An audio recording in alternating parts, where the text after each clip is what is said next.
Get ready for trending news and entertainment. This is Daily Flash with your hosts, Andrea Jackson and Mitch English.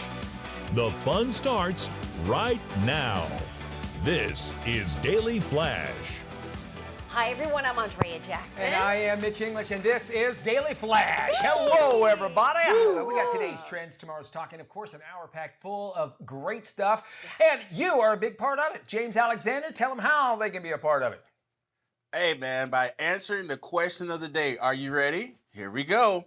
If you had to pick one song, movie, or TV show as the anthem of 2025 so far, what would it be and why? So I need all your comments. And guess what? The man to tell you where to go is Matt Doolittle. You can head over to our website, dailyflashshow.com. Send us your notes at flash@dailyflashshow.com. Like, subscribe, share. You can post your comments on all of our social accounts out there. I'm just going, we didn't start the fire by Billy Joel, because why not? Go every year with that, right? Just burn it down. Agreed.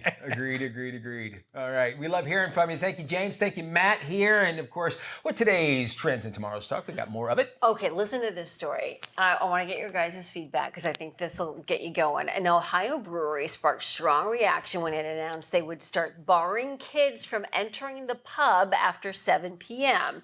The Eastside Brewing Company said their post attracted hundreds of comments. Some were even threats from customers who disagreed with their decision. Let me read you just a couple of lines in here. Okay. The owner says, although things have been going very well for us, there is one sore spot that seems to come back again and again: unsupervised children. It's not that we don't like kids. We manufacture alcohol.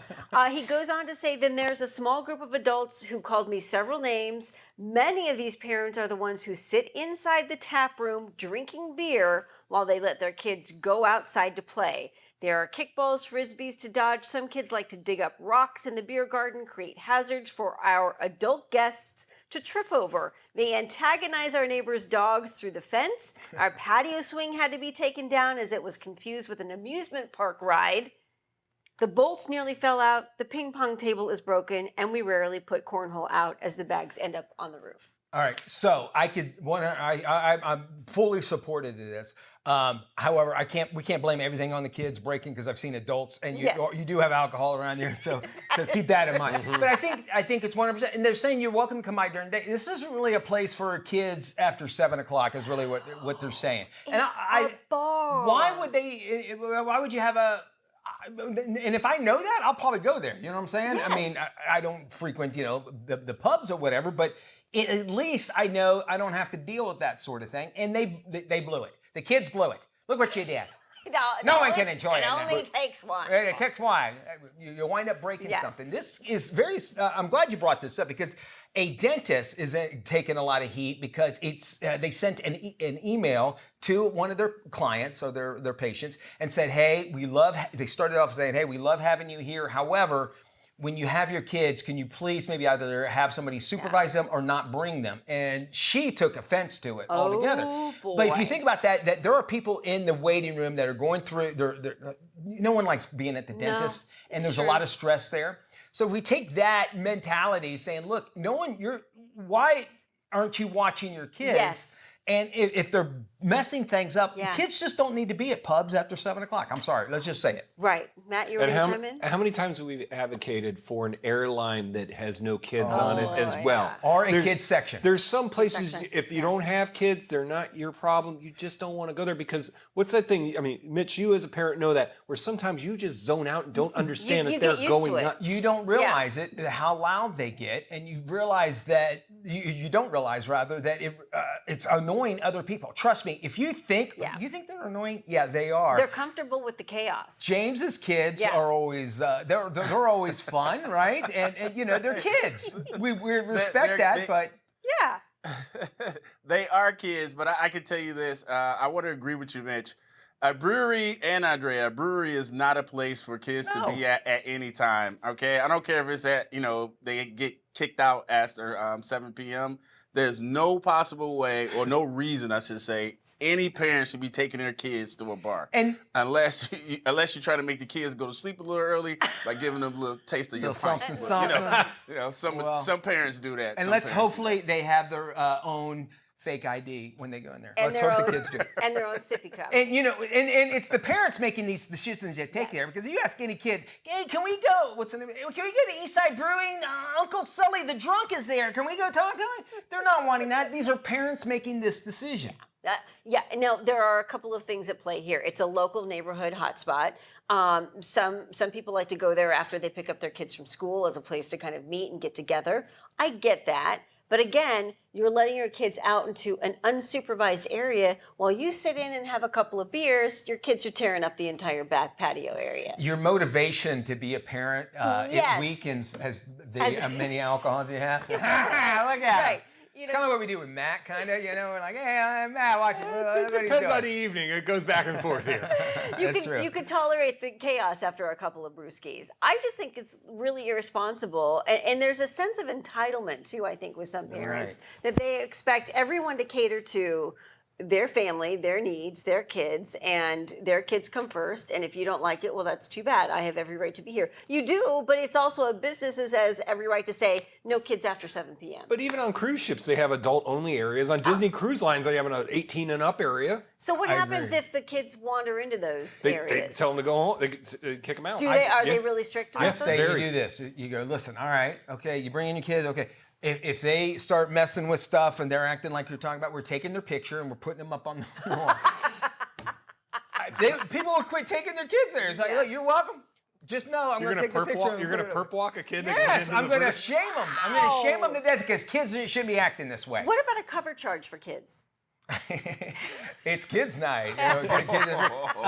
Paying extra, you know what? That's okay. If you have an attendant out there, it's like, hey, we have to pay for somebody to make sure your kid doesn't break this. Right. Have a cover charge. All right, I'm fine with that. Find some ways, if you're that desperate to make sure your kids are drinking with you, because really that's all they're doing. Yeah. And if your kid's driving you need your kid there to drive you home, you've got a major issue. Yeah, that's the other thing. Like, who's driving home? When your 3-year-old's got to take you home and they got to put blocks on their feet to get to the pedals. Yeah.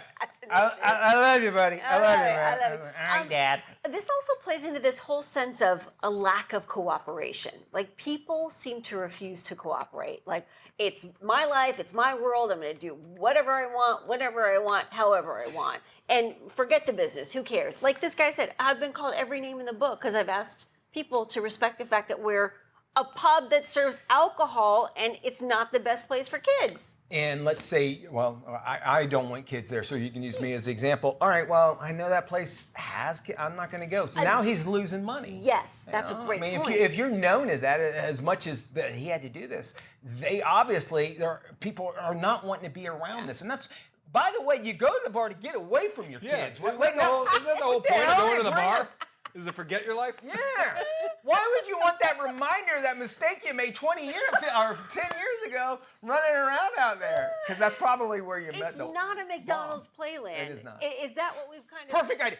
I'm not allowed to go in the play area. Right. Here we go. Right? Yes, you're not. Why are we talking about this? This is actually right. Because somebody would say, are you supposed to be 15 feet away from children?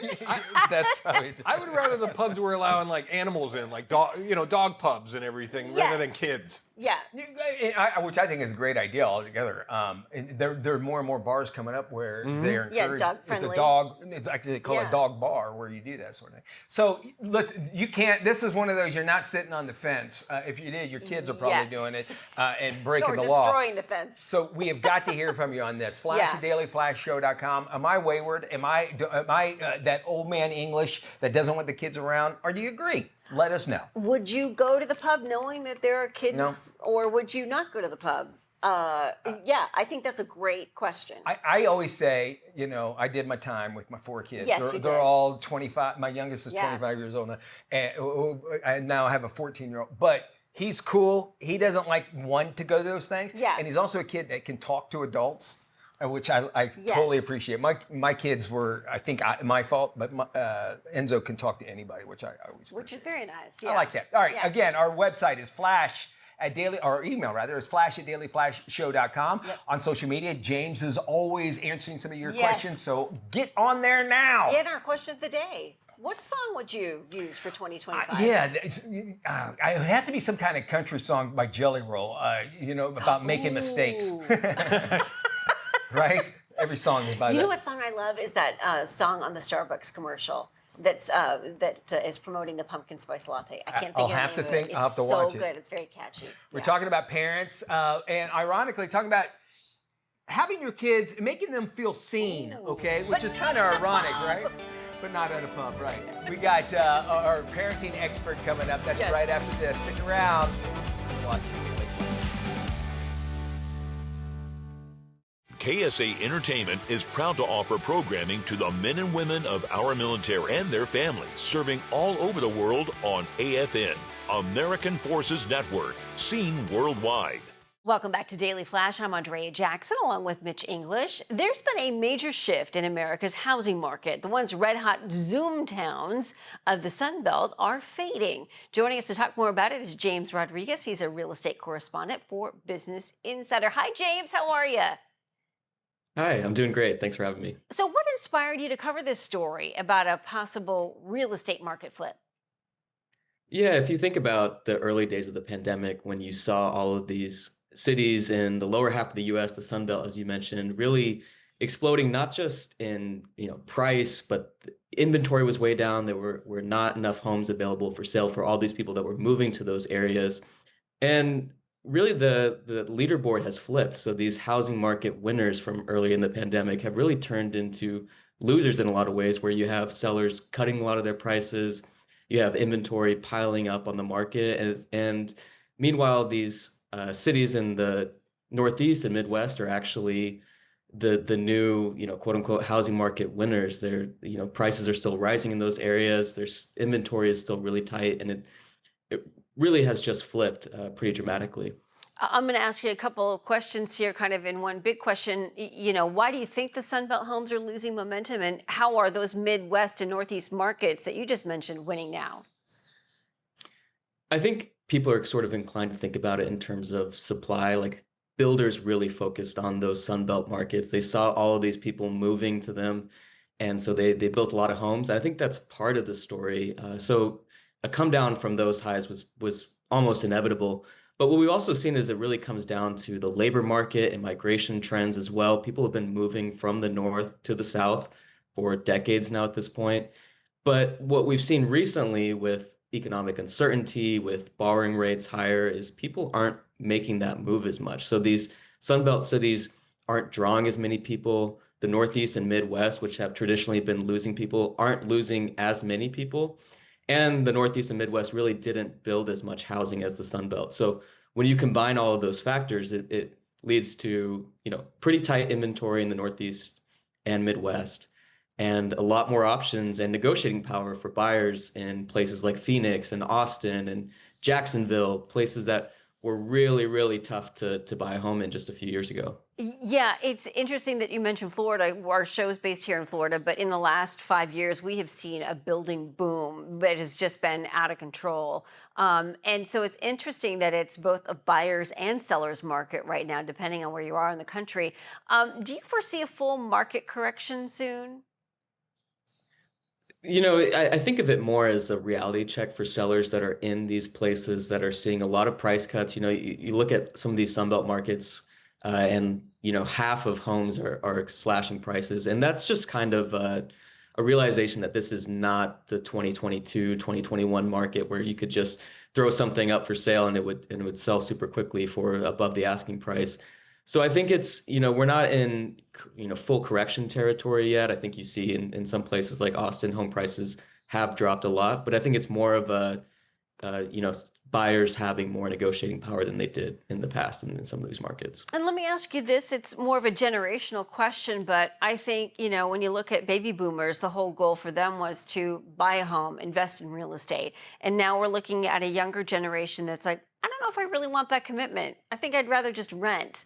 Do you see those patterns changing anytime soon for younger generations looking to get into the housing market? I think when you look at surveys today, the millennials and younger generations, there is still a lot of demand for home ownership. I think when you see some of this sentiment around, I'm gonna bide my time and rent. I think a lot of that comes down to affordability too. Yeah. So we've seen the rent versus buy math really get out of whack here, where, with buying, you're not just looking at higher home prices from, the start of the pandemic, but you're also looking at much higher borrowing rates. We've seen the cost for everything from, maintenance to insurance to property taxes go up as well. So when you look at all of that, I think it's reasonable for somebody to look at the market and say, look, I'm gonna just rent for a while until things change. And I think that's why you have buyers keeping such a close eye on mortgage rates right now. Definitely. James, great to talk to you. Thank you so much. Go to businessinsider.com. We'll also have this on our website, dailyflashshow.com/FMI. And again, for more information, head to businessinsider.com and look for James's name. Well, thank you there, AJ. Some trending stories. A security camera inside a North Carolina firefighter's home actually captured the moment his family dog sparked a fire by chewing on a device with a lithium-ion battery. We got the video. No. The footage shows a dog. Dog's name is Colton, jumping back when the device starts, and a spark and then smoke quickly burst into flames and caught the rug on fire. The owner said he had received an alert about the incident from his home security app. Now, keep in mind, this guy is a firefighter. Oh my And he sees goodness. this, and he's like, oh my gosh. Very grateful that the fire did not spread past the rug. Colton was not hurt. If you remember, Matt Doolittle, for his furry friends, talked about this time of year, this kind of stuff is going to go up a little bit more because you got more cords with the Christmas decorations and that sort of thing. So you got to make sure that those cords are out of the way. Lithium-ion batteries are nowhere near where any kind of animal will be able to get to. Yeah, and you saw him run up the stairs. I don't blame the poor little guy. He knows where to hide. The other thing you have to remember too is you have to be careful about where you store the lithium batteries, as you had mentioned. Oh, that's a good point, yeah. Because if they are stored inside and something sparks up like this situation, there's a good chance it can catch your house on fire. That happened here in Orlando recently, where somebody had their leaf blowers with the batteries plugged in, and they sparked and caught fire, burned the house down. And you'll hear now, it seems like it's just more of a push as of late. When you check baggage at airports, they will ask you over and over, make sure you don't, because that'd be the worst place for something like that to happen, am I right? Yeah. We got more Flash coming up. If you go anywhere, you'll miss out on it. We have today's trends and tomorrow's talk, and Andrea Jackson. And Mitch English. What more do you need?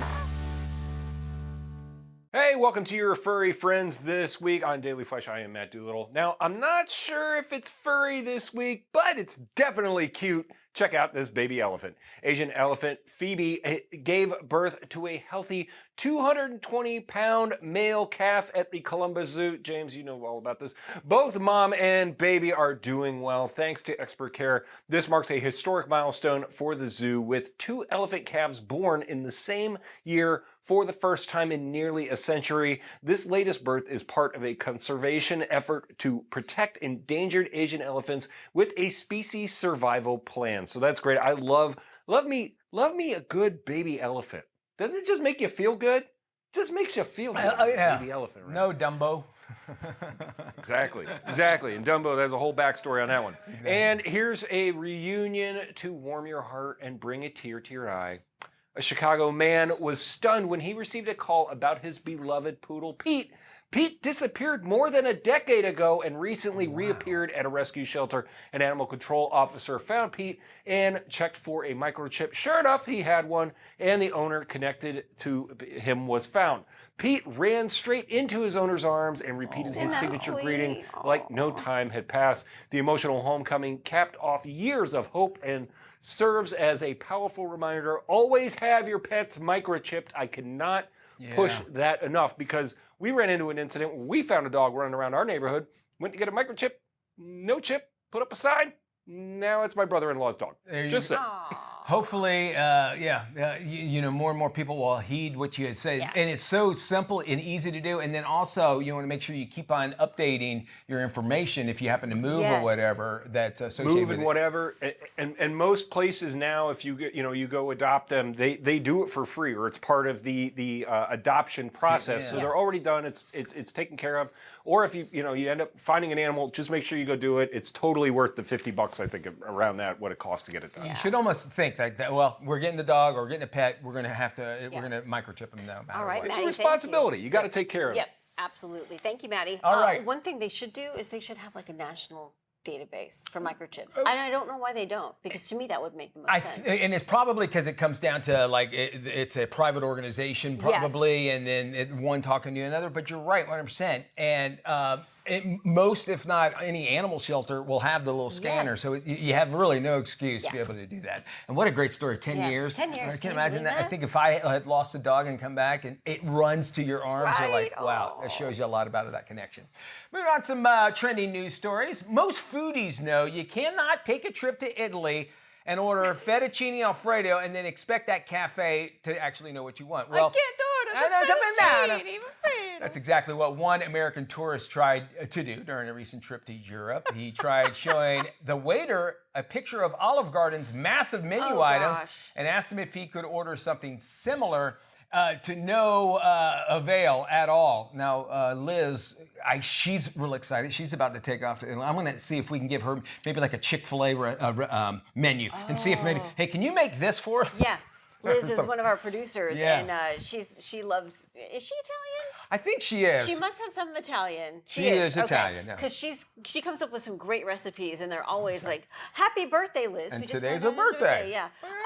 But what do you say? How do you say happy birthday? in I love it. Sorry, Italian folks. I'm going to Italy actually next year with Are the you family. really? Yeah. Oh, it's fantastic. I always You'll wanted to love go. it. You'll love it. All right, China has opened the world's tallest bridge, cutting a 2-hour mountain trip down to just 2 minutes, believe it or not. The bridge is reportedly 2,050 feet above a river. Stretches nearly 10,000 feet with a span of about 5,000 feet. 7 concrete pillars measuring 1,100 feet tall, taller than the Eiffel Tower, support the giant concrete path. The bridge is meant to showcase China's engineering capabilities and attract tourists. No, thank you. You just don't look down, I guess, is the only thing you can do about that. I know, in China, they're very industrious, as you can see there. Yes. They also have a road there that they wanted people to drive to certain speed limits. So you know how they have like the little grooves? They put grooves on the ground, and if you drive over at the speed limit, it'll play the song. Which I think is kind of cool, you think like somebody like Disney World would do something like this, or like When You Wish Upon a Star. It's not that hard, because if you go back to those little music players back in the day where it was like a little wind up, a little circle music box, and had a little. That's basically what it is. You're just running over the grooves. Still, to talk about this, if we could pop that shot up right there, Keegan, look how deep you're looking down. This is an amazing shot to give you an idea of just how high this thing is. And those are clouds underneath the bridge. Scary, right? I don't know. I would have a hard time doing this. But if it saved you 2 hours? Well, yeah, that is true. Just close your eyes for 2 hours. 2 minutes, yeah. The Sunshine Skyway Bridge in Tampa. Yes. But the only thing closest that we have near us, and I get freaked out about that. Me I cannot too. look over at the So side. I can't imagine being this high up and like feeling the same kind of Scary stuff. Yeah. So how did they get down before? I guess that road right there. Yeah, like the road would take it down. I don't know. I think I'd go for the dirt road. And then the other guy that's like, hey, they had to throw a big old rope over to the other side to pull it. The Build first something guy. like that. Yeah. That's crazy. More Flash coming up. This is Daily Flash with your hosts, Andrea Jackson and Mitch English. Trending news and entertainment. This is Daily Flash. Hi, everyone. I'm Mitch English. Yes, he is. I'm Andrea Jackson. This is Daily Flash. Today's trends, tomorrow's talk. Let's check in with Matt Doolittle for a look at our stations across the nation. Matty. 219 affiliates across the country, including the Armed Forces Network, which is all around the world. Make sure you go to our website, dailyflashshow.com, click on where to watch, and you can send it to your friends and family there. Today, Andrea, you're going to like this. The horse capital of the world, WBON, Lexington, Kentucky. Oh, cool, man. Yeah, that is gorgeous land up there through Lexington. My uncle, he actually, when the Kentucky Derby, he goes there and he works it. So if I ever wanted tickets, I've never hit him up. Oh, for let's it. go. What are you holding back? I mean, we've been to Daytona 500s and you're holding back on... we'd have to go up to Kentucky, and then you'd also have to meet my family. Road trip. Let's do it. Figure that out. Yes. If you are going to go do some traveling to go see family and you're on Delta and you hear over the loudspeaker Daniel Powter's song, So You Had a Bad Day, this probably happened. Do you hear what happened in Pittsburgh? No. Okay, so this wait. Delta Dr. flight Frank attendant, too. which by the way, had worked for Delta for about 26 years, flight attendant, a guy. He's, I know when they get in there, they do it like 2-3 times a day. They do the whole Autopilot. thing. They're on, Yeah. ironically, right, autopilot. They're just doing their job. Well, so they're parked up to the gate. They're about to take off. Everybody's going through there. He's shutting the door, hits the wrong button, and the emergency slide No. goes out. And if that happens, well, the plane cannot take off. Oh my. So now you're there and you turn around and you have 200 people really upset that they're not going to make their connection. They're not going to be on the next flight because it costs $70,000 to put the slide back in. What? And just to be able to, that's how much it costs. 70 grand? If you think about it, it's something, it's such a, it's not used very often. Yes, that is true. And I mean, it's a very complex thing where it can just pop out if you're on can water it or be used whatever. again, or does it have to be fully replaced? I think they would have to can. wrap it up Okay. and put it back, or maybe they might need a new one. Yeah. Either way, it costs 70 grand. The good news is no one was hurt. They did have to ground the jet, and it cost up to about $70,000. And the guy is like, "Man, I'm so sorry." Here's the problem: as it was going from Pittsburgh to Salt Lake City, everybody was geared up. You have to face all those people walking out. And you can't just say, "Have a nice day, bye-bye, bye-bye." So sorry. So sorry. You just screwed Goodbye, up my now, trip. goodbye. But you think about that. What really I would be upset about, though, is, well, can we take the slide? Can we just jump off the slide why and get off the not? plane? It's fun, right? It's been deployed. Yeah. Why not enjoy the experience? Here's my concern with this whole thing. Why isn't there 20 verification codes to deploy the slide? Why is it just Well- I'm serving coffee and my elbow happened to hit a button and the slide goes out? That I would imagine there's probably one protocol they'd have to follow. But There's got- if the plane's going down, I want somebody to be able to easy access. I don't want. okay. Oh gosh, what's the pilot's birthday? I can't remember the code. That is true. But there's like, are you sure you want to deploy the slide?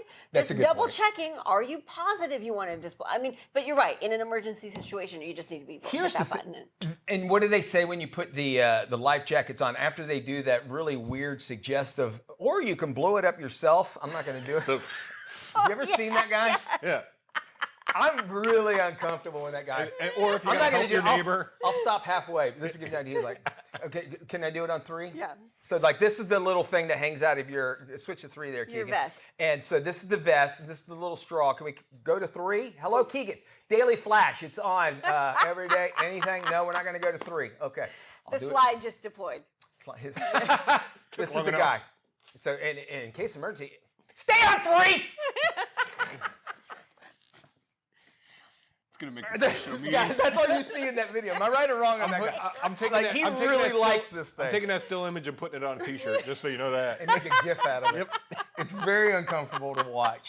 I'm going to make Keegan do that Maybe that's for why an hour. Keegan didn't want to go to 3. I think that's- He probably Actually, knew. Keegan, that was a good call Yeah. not to go to 3 out of that. Sorry, Keegan. Anyway, we all have bad days. That guy had a really bad Really day. bad We got day. a good day ahead. Yes. Life, love, shopping. Yes, we're going to talk about Advent calendars. They are the big hot buy for the holiday season. The must-have Advent calendars this year. All right, we got our must-watch as well. It's a movie called Alter. We'll give you a peek coming up.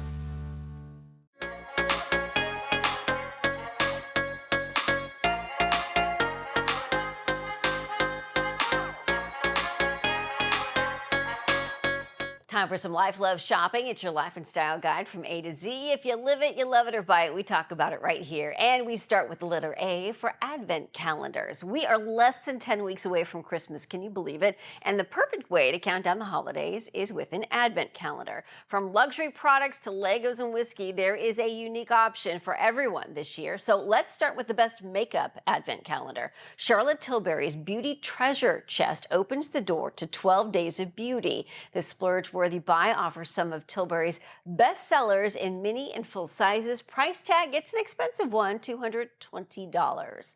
Next up is the In Good Taste 2025 wine advent calendar. Behind each of the 24 doors is a mini bottle of wine. The selections come from regions as far as Australia and Chile to Argentina and France. Each daily tasting offers a video to help you appreciate the notes, pairings, and their backstories. Now, for the guy with a taste for whiskey, it's the Flaviar 24 flights across the world. Each calendar comes with 2 glasses, a passport-style tasting booklet, and 24 premium whiskey vials from distilleries all around the world.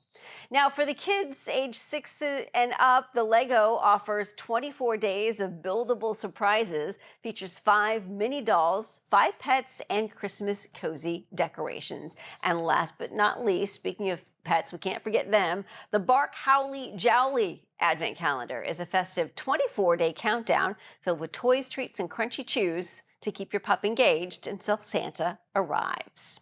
So we're going to stick with the holiday theme here. Here's a great idea for some cool, inexpensive decor from the Dollar Tree store. Run to the Dollar Tree and pick up their bottle brush cleaning trees. I don't think they're called that, but they look like bottle brushes. They have so many different colors and sizes. I got 2 white and some of the green, and then they have a pack of 3 baby ones for $1.25. I also grabbed a sign from there. I didn't want to paint it. I was lazy, so I kind of popped the sign out and flipped it upside down to use this as a base, and then just hot glue your trees to the sign in any pattern that you want. I wanted it to look a little more flocked, so I grabbed a spray snow from the Dollar Tree, again $1.25, and just coated this thing, and then added a little bit of Dollar Tree garland and berries, hot glued that to the front and the back, and voila, you guys, that was it. So fast. It was like 10 minutes to make this, really inexpensive, and it looks insanely high-end. Fun. All right, looking for the ideal way to impress guests at your next Thanksgiving shindig? Check out these celebrity pumpkin carvings. Kara Youngblood shares her amazing pumpkin carving techniques on social media. She recently racked up more than 12 million views with her amazing likeness of Taylor Swift. She heard the call of Swifties everywhere and carved up a Travis Kelce to go alongside her pumpkin version of Taylor. The graphic designer from Oklahoma started posting her creations online last year and has drawn, get this, more than 70 million views with her celebrity gourds. The single mom says she makes her creations using a 97-cent cutting knife, a chisel, and a thumbtack. She sold some of her pumpkins for more than $1,100 a piece. Speaking of Taylor and Travis, rumors are swirling around the location for their wedding venue. Insiders say they have picked the location. Now, if true, the two will be saying their I do's at the Breakers in Rhode Island. Reports say the couple have chosen the date June 13th, 2026. And now we hear they might have secured the Vanderbilt estate for the big ceremony. Side note, we understand another bride was offered compensation for her willingness to change her wedding. She had planned on the same date as Taylor at the estate. The 70-room Italian-style mansion was built in the late 1800s as a summer retreat for the Vanderbilts. However, a spokesperson for the Breakers says the couple's not getting married there. The pop star has long used her nearby Rhode Island home as a retreat away from the public. Stay with us. We're back right after this. Welcome back to Daily Flash. It's me, the El Jefe of social media. Guess what? We have the question of the day, and I will need your comments. Here we go. If you could spend one day with a celebrity, who would it be, and what would you do?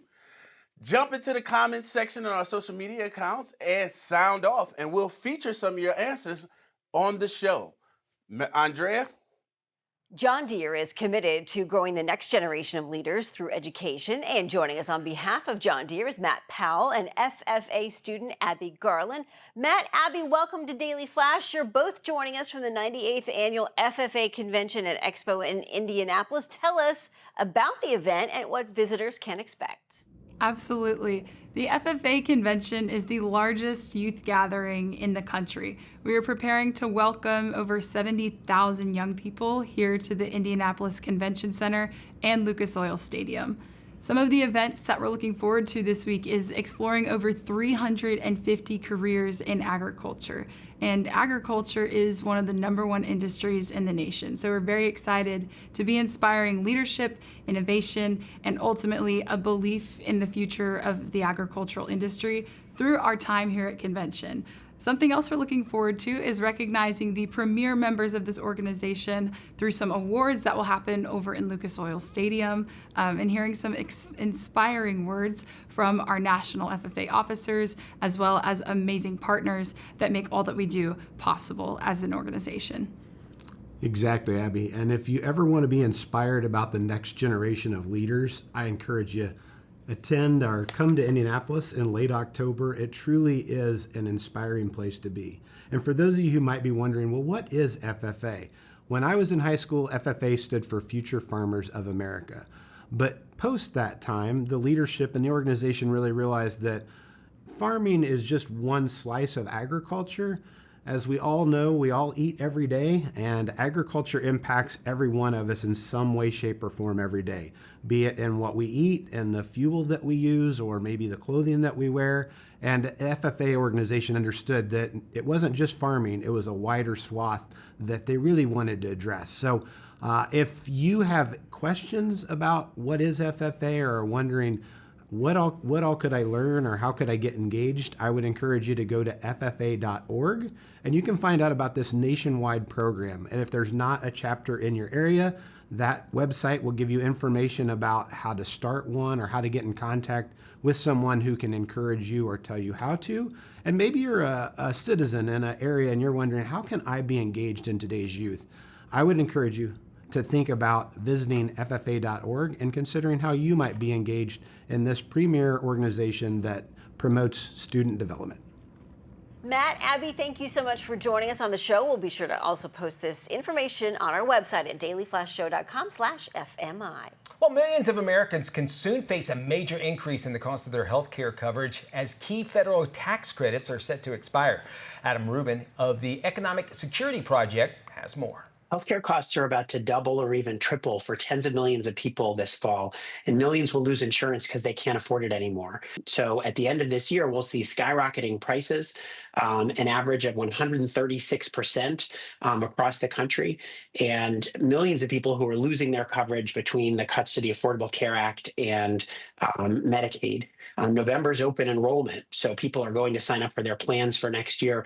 Terrible sticker shock coming, the largest ever premium increases, and families that are stuck with high housing bills, utilities, electricity bills are also going to see higher healthcare costs. People can go to healthcare.gov for more information. These don't have to happen. We can see Congress come together in a bipartisan deal. The Democrats who are pushing to extend these premiums, and Republicans who are concerned about the price spikes on people in their area come together to head off these increases. And so that's my hope, a bipartisan deal that's going to extend these tax credits. Well, the all-new 2026 Nissan Leaf is fully electric and packed with smart tech and built with modern style. Auto Trader's Brian Moody reports from the OC Auto Show.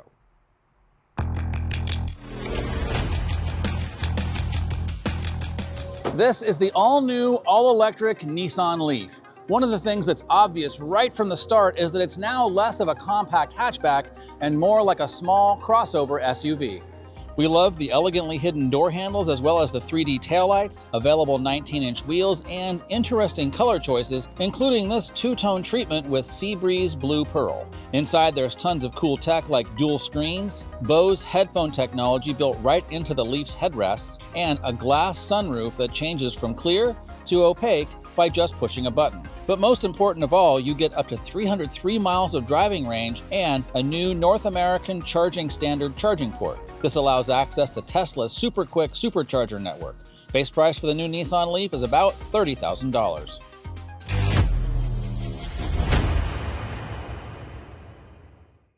Now for some trending stories, we start with this one. A New York woman is refusing to pay Hertz more than $400 for a wheel scuff an AI scanner spotted during her return. The wheel in question showed no visible signs of damage or scratches at pickup. However, the AI scanner picked up a few small marks on the rim of the wheel. The rental car giant is defending their new AI inspections. Hertz says if she would have purchased their insurance, it would have covered the damage. Keep that up there, Keegan. That is what was caused, and it was like, what, $400 or something like that? $400. For that right there, which, you know, you're scared. And here's the thing. What I always get concerned about are rocks coming off of the road and cracking the windshield. They say most insurance companies, or excuse me, rental car companies says if it's smaller than a quarter, you're okay, or a dime, they have a thing. Ask them about that. Or if somebody opens the door and hits your door, and leaves a mark, you'll get charged for that. The problem with this as well is that a lot of this is at the airport. And so you go to the airport, you drop off the car. You're in a rush. And so are about 15 other people behind you. And they don't give you a time to walk around. The guy is like, he's waiting for the next person to go through. And then you're on your flight, and then you look at your receipt, and you have all these charges. And that goes with gasoline, too, by the way. Electric cars, also a big issue. Keep in mind, sometimes you'll get an electric car rental, and it might have like 3/4 of a charge. And you bring it back. You make sure you let them know there's 3/4 of a charge, because they expect every single one of them to come back full. Oh, really? So yeah, that is something. Sometimes I've been, and I bring that up because I was charged. I was like, no, this was at 80% when I rented it. And I brought it back at like 85. Oh, very nice. Yeah. And they wound up charging me like an extra $20, $30 or something like that, which was not fair to in my mind. Yeah. But back to this AI thing, is that you don't find out until you're gone, and now you can't actually dispute it because you're back in Massachusetts when your car's in Arizona and not seeing it. And how many of us actually take video of the car before and after? We should, 100%. But we probably don't, because like you said, if you're at the airport, you're in a rush, you want to get going, you want to get to where you need to go, whether it's your vacation or back home on the plane. And it's also mainly at the airport too. There's not somebody that's walking around with you. They'll just say, here, your car's in stall number 83, go there. And then you have the due diligence of going around and do it. Make sure you see every dent, make sure you mark it in.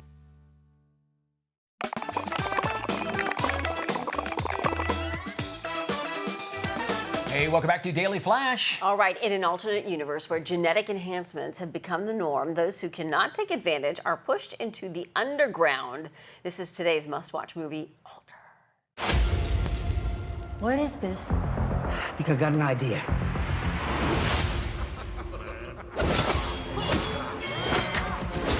Hell yeah! Okay, so we messed up, but the world didn't end. We rebuilt it better, for some. The genetics. Genetically improved humans that live like kings. Then there's the specials. Although there's nothing special about us. Proposition 42 enables genetic enhancements for everyone. Fix my suit. I'll pay you triple. Deal. Triple free. We don't go to the genetic district. Trust me. It'll be in, out, boom.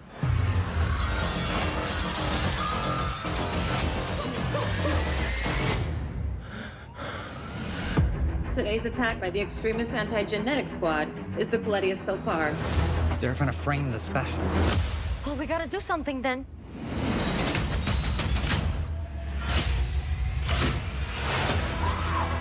Let her go! He's the one behind all of this. We've cracked the enigma of human evolution. Question is, what are we gonna do about it? We're gonna fight. Bring it! They want you to think that you're useless, worthless. It's not true.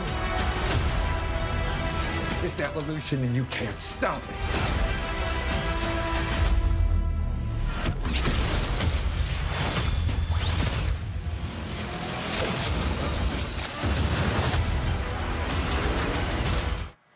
I'm not sure if I want to live in the future now. Yeah, I'm a little over these, dystopian, apocalyptic movies. I want some good comedy. Comedy? Yeah, like a good comedy. Just like a future where things look good. Yeah, right. Wouldn't that be nice? How refreshing. I'd like that. That does it for our show. Thank you so much for spending some time with us. We love Our it. future is bright with you. How about I love that. dailyflashshow.com.